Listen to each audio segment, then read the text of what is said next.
Assalamu alaikum. Myself is Muhammad Sahir Tahir, 20, 21st, 21st TE13, my registration number.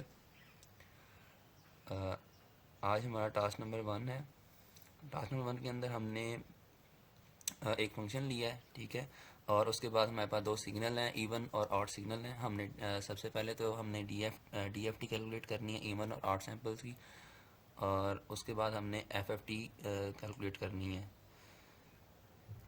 तो सबसे पहले हमने इसमें दो सिग्नल लिए हैं, इवन और ऑड, और उसके बाद हमने यहाँ पर एक फार्मूला यूज़ किया है, और साथ में हमने n लेंथ सिग्नल ले लिया। ये तब तक चलेगा जब तक जितनी सिग्नल की लेंथ होगी, और साथ ही नीचे एक फॉर लूप लग रहा है यहाँ पर, और उसके बाद हमने इसको एंड कर दिया इसकी आउट। और इसके बाद टास्क नंबर 2 है हमारा। टास्क नंबर 2 के अंदर हमने एक सिग्नल लिया है, ये हमारे पास सिग्नल है, और उसके बाद यहाँ पर हमने एक फॉर लूप यूज़ किया है, और फॉर लूप के बाद हमने इस सिग्नल को डिस्प्ले करवा दिया है, ठीक है। और इसकी आउटपुट कुछ इस तरह शो होगी।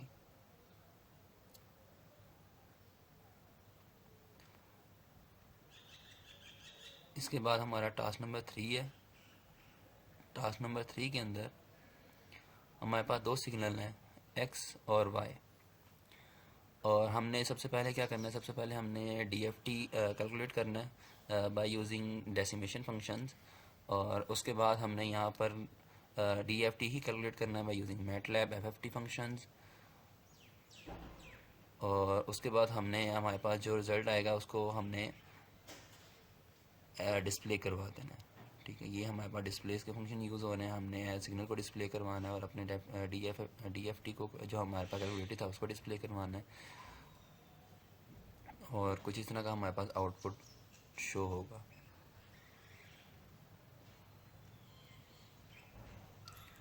उसके बाद हमारे पास टास्क नंबर 4, उसके अंदर हमने एक फंक्शन लिया है myFFT सिग्नल का, और उसके बाद हमने उसके नीचे n लेंथ सिग्नल लिया। ये तब तक चलेगा जितनी सिग्नल की लेंथ होती है, और n=1 है। यहाँ पर हमने ये फॉर एल्स की स्टेटमेंट यूज़ की है।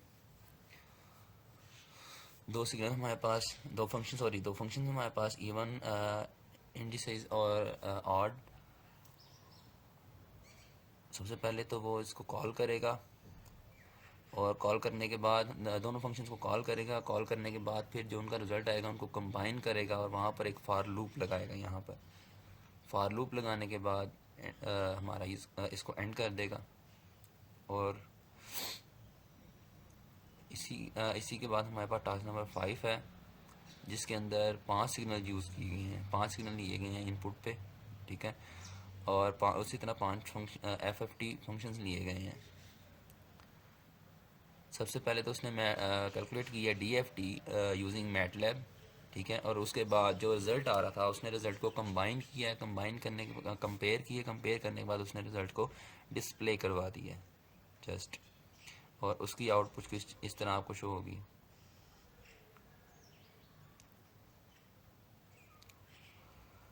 Thank you. अस्सलाम वालेकुम।